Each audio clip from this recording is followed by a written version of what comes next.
Welcome to part 2 of our interview on the Air Force JAG Corps Air Reserve Component, or ARC, with our 3 guests, Brigadier General Mitch Neurock, Lieutenant Colonel Rebecca Otey, and Captain Amanda Wang, who collectively share their stories and unique officer perspectives on serving in the Air Force JAG Air Reserve Component. Here are a few clips from part 2 of the interview. So I think that at different points in your civilian career, different parts of the JAG Corps reserve components work better for you. If you've got that spirit of service, if you've got real legal experience, like we were talking about before, if you want greater meaning, there is a home for you in the Air Force Reserve as a judge advocate, and you should come play for us. Welcome to the Air Force Judge Advocate General's Reporter Podcast, where we interview leaders, innovators, and influencers on the law, leadership, and best practices of the day.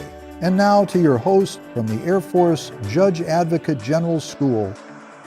Yes, sir, and clearly I'm seeing a theme here from all 3 of your accounts on taking that training that you get within the military that's very unique, right? And that is very valuable within the civilian sector. One question I have for all of you, and I'll start off with General Neurock since we're discussing this right now. Just a question that many folks may have is, how do you balance a civilian career with a part-time military career? It's not always easy, and there are challenges that every one of us will face as members of the part-time program. I'm very fortunate to have a very, very supportive civilian office back in Houston at the United States Attorney's Office. They've always been supportive of my military service. They've been supportive despite the fact that I've been gone now for 7 months in this position here, left my civilian job to come do this. But they're tremendously supportive of it. Now, I feel a very strong obligation back to them also, which is, to try to provide as much support to them while I'm gone, and also to be super sensitive to the needs of the office while I'm there too, knowing that they've gone the extra mile to support my service. Really, the challenges we face are threefold. Is making sure that our civilian careers stay focused and moving in the right direction. We have personal and family commitments that we need to uphold and abide by, and we have military commitments. And trying to keep all those things in balance, there's no secret formula, and there's no set formula that will result in success for everybody. Everybody's equilibrium is just a little bit different, and devoting all your time to military at the expense of a civilian career and family life is going to make you unhappy in the long run, and very likely unsuccessful also. And the same is true devoting yourself completely to personal life without regard for military service or your civilian career, and so on. But trying to find that equilibrium, knowing that there's going to be greater time spent at some times with military time as opposed to the other parts of your life, and sometimes having the ability maybe to spend a little bit less time with military because you're focusing on civilian career or family obligations. It's a sliding scale, and it's something that shifts over time with each of us. Well, thank you, sir. And for Lieutenant Colonel Otey, I would ask you the same question. How have you been able to work to, quote unquote, balance your military obligations with your civilian obligations? Yeah, it is a great question. Badly sometimes. Most of the time, I've managed to do it pretty well. I think the trick I learned early on, and it was actually because I became a mom, not because I was balancing being a reservist or with a civilian life, was I used to think of it as like a 3-legged stool. So all the parts should be equal all the time, and that's what gives me balance. I no longer think that way, which has helped me a lot. I now think of it more like juggling. So the key for me is realizing that sometimes I'm going to have to throw a ball really high up in the air for a while and give it a lot of focus. And the other balls are going to get closer to the ground. And that's okay. As long as I'm able to, get them again before they hit the ground, they're not always going to all be at the same level. And that's what makes it interesting. So, for example, sometimes my civilian job is really busy. And because I'm a partner in a small firm, I need to be here to make sure that my firm is successful. And the military is understanding of that as long as I let them know. And I've been very lucky that way, that I've always felt like my bosses in the military side are willing to help as much as they can, as long as they know what's going on. And so good communication has been key. And likewise, sometimes in my civilian job, like with COVID, when all the courts basically got shut down, it wasn't as busy. And I was able to give back to the military by taking a longer extra duty as an ADC out at Keesler to assist the military when they really needed a body and I was qualified to assist. And so that's been how I've learned to balance. I don't know if that's right for everybody, but I think communication with all the other people that are involved with the military, my civilian life, and my family life, along with recognizing it's not always going to be equal in all three parts, has been a really good formula for my personal ability to juggle everything. Great insights there. Thank you for sharing. And Captain Wang, same question over to you. So I think that at different points in your civilian career, different parts of the JAG Corps reserve components work better for you. So I started out as an IMA reservist like Colonel Otey is. And at the time that worked really well because I was working at Social Security. I didn't have any individual clients of my own. So I was able to leave my civilian job for a week or two at a time and devote that time fully to the Air Force. But now that I'm at the Department of the Interior, I do have clients and it's harder to leave for longer periods of time. So that was actually part of the reason I wanted to switch over to Cat A to a reserve unit. So I think that this is going to actually be a lot better for my civilian clients because I'll be able to be more available to them because now actually I don't even have to do what General Neurock said was 1 weekend a month and 2 weeks per year, but I'm actually able to split my annual tour and include it with my 1 weekend a month. So basically I'm going to be doing a 3-day weekend once a month and never have to do a giant 2-week stint. So that is going to work out really well for me and my civilian career just at this point in my life. But when I was at Social Security, I had a lot more time. There was a lot more flexibility. While I was at Social Security, I was actually able to pick up a long tour with the reserves, and I did 96 days when my base, my active duty unit needed more help. So that was really rewarding to be able to do that. But I do think that there is a lot of flexibility in the JAG Corps to allow for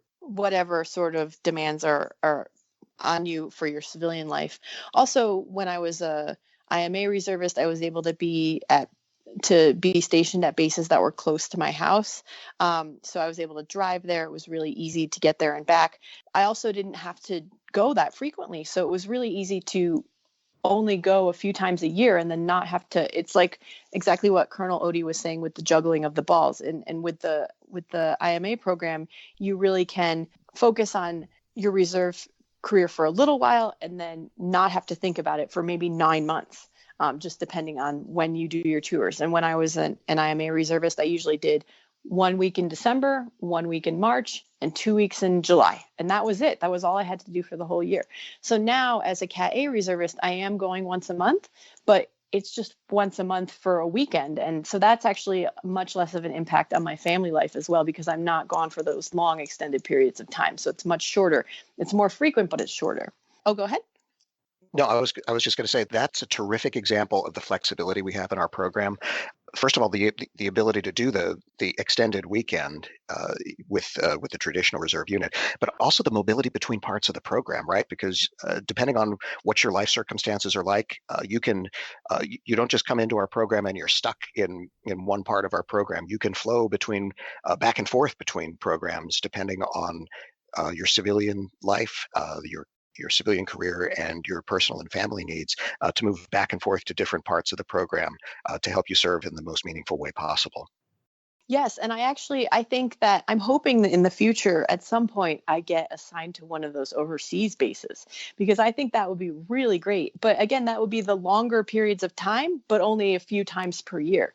So if I get to a point in my career where I am able to have some more of that time where I can leave my civilian job, I definitely do want to try to get one of those overseas bases and give that a try. I also, even when I was doing these weeks away from my civilian job, I would still in the evenings, log onto my work email and check it. And, I was still accessible by phone and everything. And as a federal employee, all of my employers have always been super supportive of me leaving to do military service. There are also laws that require that any civilian job lets you go and can't penalize you for doing that. But beyond what is legally required of them, they've always been very supportive. So I really do appreciate that. And it's kind of cool because as a federal employee, you get military leave where you're paid on leave with your civilian job, and then you at the same time get paid by the reserves. So it's kind of nice because you make a little extra money. It's not in the budget, and you can use that money for, home improvements or other things. So it's kind of great. Nobody joined this program to get rich, but that doesn't hurt. Doesn't hurt. Well, thank you, Captain Wang. Great insights there. And for General Neurock, and you kind of alluded to this a little bit there, but it seems to me that the flexibility of the reserve component is likely a key to the retention of our reservists. Would that be a fair statement? It's a very fair statement. We want to make sure that we are able to help our people serve in the most effective way possible. So we do value stability in our program. So it's more than just service, definitely selfless service. And we talked about how to try to get people assigned to where their civilian skills are going to really make an impact. But stability matters to us. And, we have people who want to remain in place a little bit longer, maybe not move around so much. And maybe want to be as close to home as possible. But then there are some people who join and they say, I want to join so I can see the world. So please assign me to that base in Japan or in Turkey so that I can do something that's completely different from my civilian life. I don't want to stay close to home. And we have the ability to move people around that way too. But for people who want to stay in place for longer, we are certainly sensitive to that. The active duty appreciates when we can leave people in place longer because it provides continuity and stability for them also. And it helps us build ties with the active duty and with our local communities also. So we want to encourage that. We do have the flexibility to move people between programs. We have the flexibility to move people to different locations around the JAG Corps. And in fact, we encourage that because for people's professional development, it's important that you try different things, that you work in a different set of office circumstances, different types of missions, and keeping people moving around like that. It's good for them. You don't get into a rut, and you develop better as a professional too. So we do have the flexibility to accommodate people's life circumstances. If you need to, as they say in the Air Force, if you need to throttle back a little bit because things in the rest of your life are getting a little busy, we can work with you on that. And if you have more time to devote, we can try to get you to a position where you can put that desire to serve a little bit extra into play also. Well, sir, that's great to hear, especially for listeners that may be considering this as a career option. They know there's some flexibility there, right? That they can work through your team there if needed. Definitely. Yes, sir. So this is hopefully a softball question, an easy question, but just curious to get your insights on this. What has been one of your favorite experiences in the JAG Corps Reserves? For me, hands down, it was the time serving as the recruiter for the JAG program, for the JAG Reserve and for the Air National Guard Judge Advocate program. You meet so many great people, be able to talk about what our program is like, the different ways that you can serve, the different things that you can do, the places you can go, and helping people find out whether or not this is for them. Military service isn't for everybody, but for those that it works for, it's terrific. People bring in all kinds of contributions and skills, and they grow as people. They grow as professionals. They grow as individuals, and it makes not just the JAG Corps better, it makes not just the Air Force and the Space Force better, but it makes the practice of law, the profession, better, and it makes the individuals better as human beings too. So helping people find something that really works for them and matching them with the right program and matching them at the right location where they can serve most effectively and most meaningfully, that by far has been the most rewarding thing that I've done in my entire career. And I've done a lot of fun things, a lot of difficult things, but a lot of fun things also. But that, I got to say, that was the funnest of them all. Well, thank you, sir. And Lieutenant Colonel Otey, same question over to you. What has been one of the best experiences you've had in the Reserve Corps? Yes. So I'm going to actually say I have two. One was a training I got to go to, and one was a position I had. So the training I got to go to, which I just found fascinating, and I would not have had this experience as a civilian, was the accident investigations course for aircraft. It was not something I realized I would be interested in necessarily, But I attended down at the JAG school for an in-person training and found out that I just thought it was fascinating. I liked it. I liked the idea of how it works and our part that we contribute to it. So that was a really interesting opportunity for me, like General Neurock had said, to find something I didn't even know I was going to be excited about because I happened to be in the reserves. The position I've enjoyed the most so far, although I've liked every position I've been in, has been appellate defense.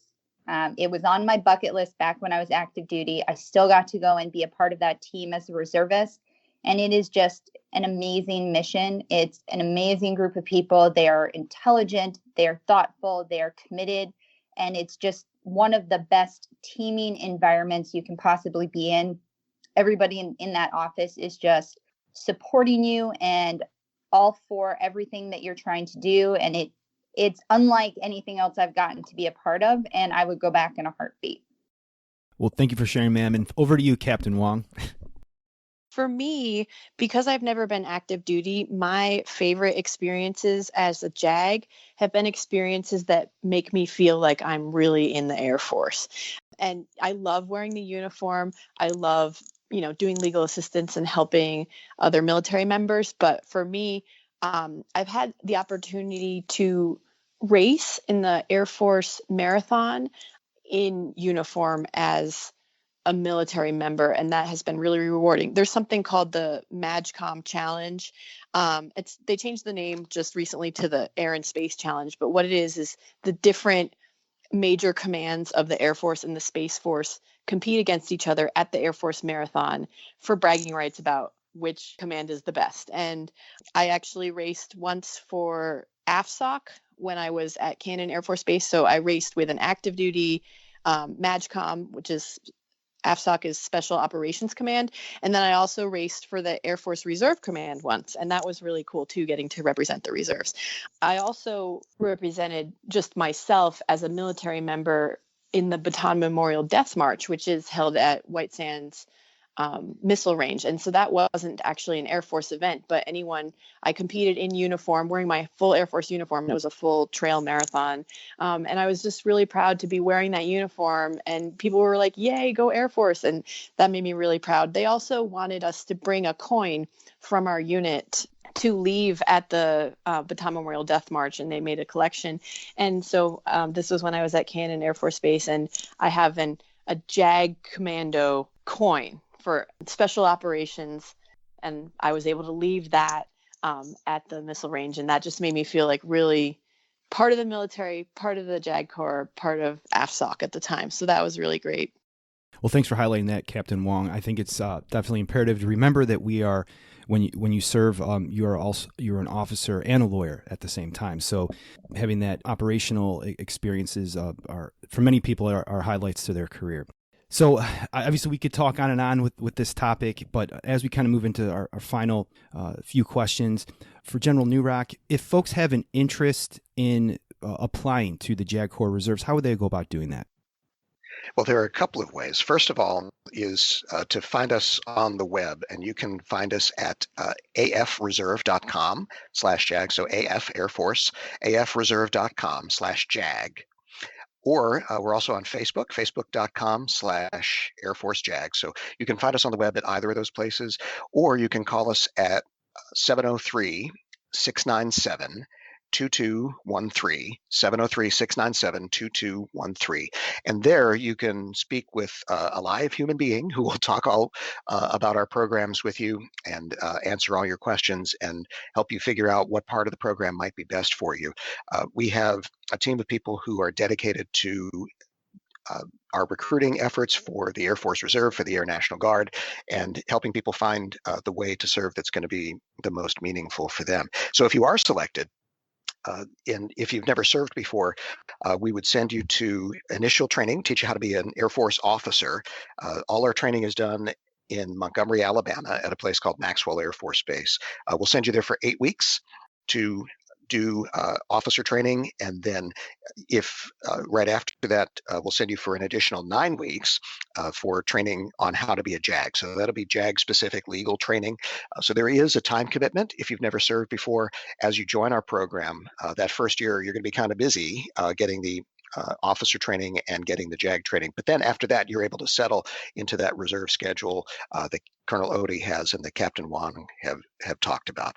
I should mention that there is an age limit. So if you've never served before as a commissioned officer, you've got to be younger than 35. We do have a little bit of flexibility, not terribly much, but we do have some. But as long as you're under that age, we do have the opportunity to bring you in. But really, find us on the web at afreserve.com/JAG or on Facebook, or call us at 703-697-2213. And sir, in conjunction with that, are there any additional resources outside of what you've already mentioned where listeners can learn more about the Air Reserve component? The websites that we have are very, very comprehensive. So I think that's the best place for people to look. And do not be shy about calling the phone number, because we're excited to talk with people about our program. Happy to tell you the positives, and there are negatives too. I mean, it's a time commitment, and it is a change from civilian life. And so we'll talk all through that with you and answer all your questions. So please do not hesitate to make a phone call. Thank you, sir. And I have one final question for all three of our guests, and I'm going to start off with Captain Wang, then go to Lieutenant Colonel Otey, and let General Neurock have the final answer on this one. So my final question is, are there any final thoughts or comments that you have on today's topic that we discussed, or maybe other areas that we just didn't get a chance to talk about? Sure. I'm always recommending to new attorneys that I meet in my civilian capacity that they consider joining the Air Force Reserve JAG Corps, because I really do think it's just a great way to serve, and it also just advances your civilian career as well. It allows you to diversify, get different experiences. Especially for federal employees, I think it's really beneficial. So whenever I'm mentoring young attorneys, I always recommend this is something that they should consider. And, for a lot of people, they're like, I don't think I can because I have kids, or I don't think I can because my career is so busy. That first year where you do have to go to officer training school and JAG school can be difficult, but people make it work, and that's what in-laws are for, and and spouses and things like that. But I think it's totally worth it. I really enjoy it. I'm so glad I'm in. I'm really hoping to continue my career for many more years. I just think it's a great program. And, you get opportunities, lots of chances for continuing legal education. I know that sometimes in my civilian job, I don't get as much continuing legal education as I sometimes need, but the Air Force Reserve has a thing called Annual Survey of the Law, and they send you to it every 2 years. It's 2 days, and you get all of the CLEs you need for a year, and it includes ethics. There's also tons of online CLEs that you can attend, so that's a great thing as well. I know also some folks who work in private practice in small firms enjoy being in the reserves because you're also eligible for TRICARE, which is health insurance, and it's very affordable. So there are just lots of benefits for someone who's in the reserves, but also we have this great opportunity to serve, give back to the military, to military members, and to our country. And I just really love it. So thank you for this opportunity. Thank you, Captain Wang. And over to you, Lieutenant Colonel Otey.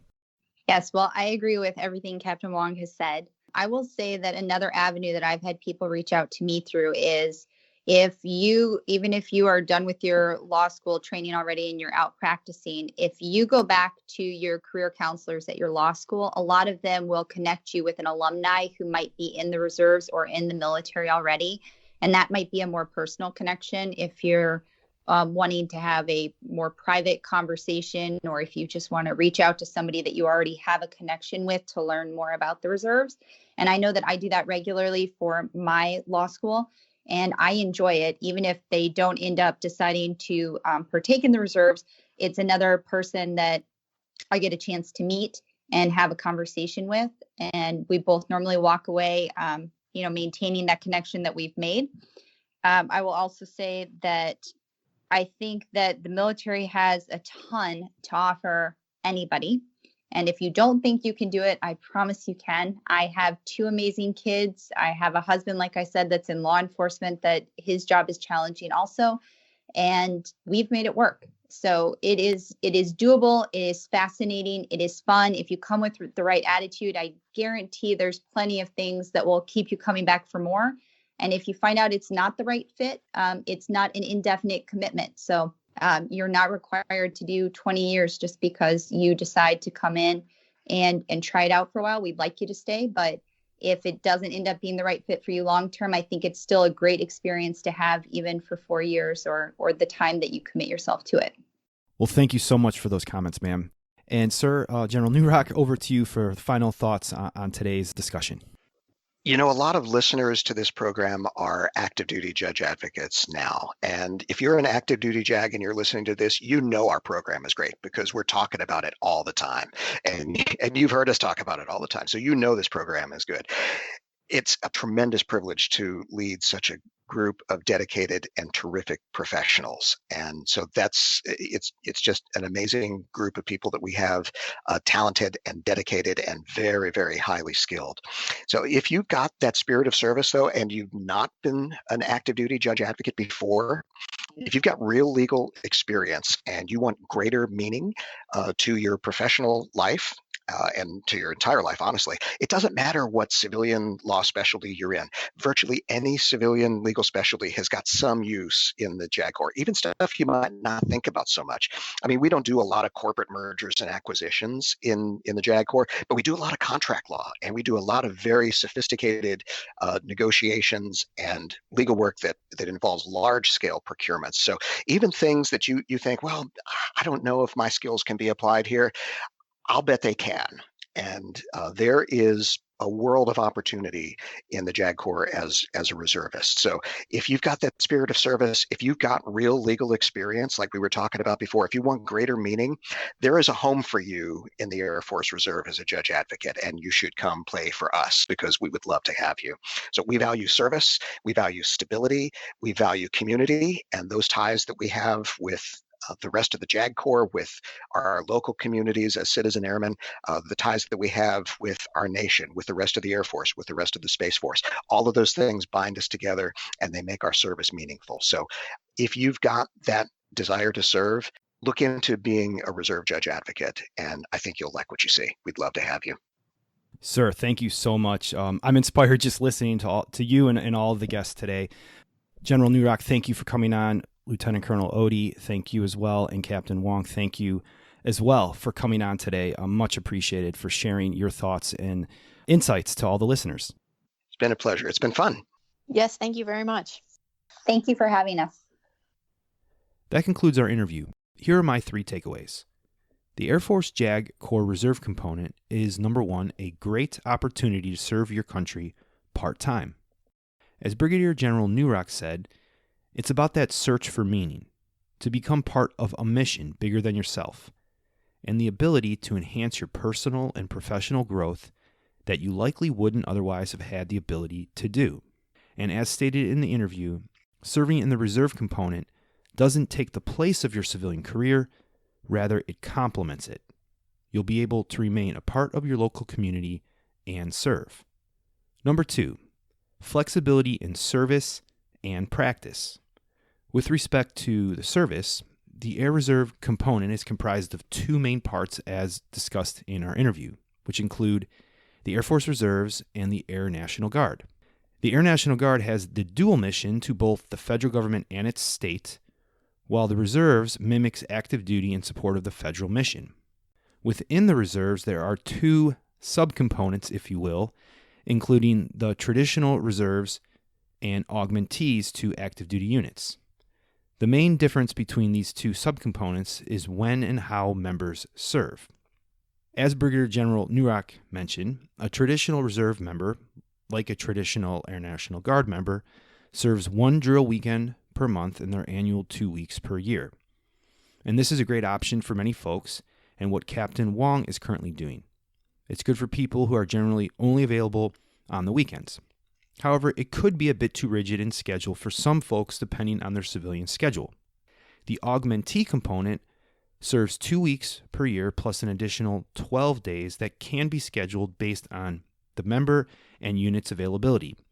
In other words, there's typically a bit more flexibility with your work compared to the traditional reserve route. However, keep in mind that the work generally needs to be done during the week, but telework can be used at times. Overseas offices use this approach, and this is what Lieutenant Colonel Otey is currently doing. With respect to flexibility in practice, the reserve component, like its active duty counterpart, practices in 3 main domains of law, including military justice and discipline, civil law and litigation, and operations and international law. And within these areas of law, there are many disciplines and nuances. What areas you practice in will depend on your unit and mission's needs. And number 3, the Air Reserve component offers professional development and new experiences. Serving in the military as a lawyer will likely be a new experience for most. It may require you to step outside your comfort zone and engage in areas of law that you've never done before. But this can be a great opportunity for many. As Brigadier General Neurock stated, it was the military that provided him his first experience in appellate law. He had never previously practiced appellate law. However, he came to truly enjoy appellate practice and eventually leveraged his military experience into a full-time civilian job as an assistant U.S. attorney doing appellate work. Lieutenant Colonel Otey stated she was both a prosecutor and defense attorney while on active duty, which helped her develop as a litigator. When she entered the reserve, she worked on contract law for the first time, and this ultimately helped her develop new skills which she applied in her general practice law firm. She also conducted estate planning in the military, which also enhanced her civilian practice. And Captain Wang said she started her legal career as a public defender, where she worked for about 3 years until she moved into the Social Security Administration Division. While there, she focused exclusively on disability law and found that she wanted to diversify her legal skill sets. She saw the reserve component as a great way to do this, along with her interest in public service. Through her military experience, she developed new legal skill sets, which she ultimately leveraged into jobs with the Army Corps of Engineers and Department of the Interior Office of the Solicitor. In closing, our 3 guests offered their unique experiences that showcase many of the benefits of serving as a lawyer part-time. I'm sure if we brought on other reserve component JAGs, we would hear many more stories like theirs. Ultimately, the reserve component is a great way to become part of a mission bigger than oneself, with flexibility, opportunity, and an esprit de corps that is unique to military service alone. I'd also note that we plan to hold a subsequent interview where we'll speak with a group of paralegals within the reserve component to showcase their experiences. Thank you for listening to another episode. If you like this episode, please let us know by leaving a review on Apple Podcasts, Spotify, or your favorite podcast platform, and consider subscribing to the show. We'll see you on the next episode. Thank you for listening to another episode of the Air Force Judge Advocate General's Reporter Podcast. Please subscribe to our show on iTunes or Stitcher and leave a review. This helps us grow, innovate, and develop an even better JAG Corps. Until next time, nothing from this show or any others could be construed as legal advice. Please consult an attorney for any legal issue. Nothing from this show is endorsed by the federal government, Air Force, or any of its components. All content and opinions are those of our guests and host. Thank you.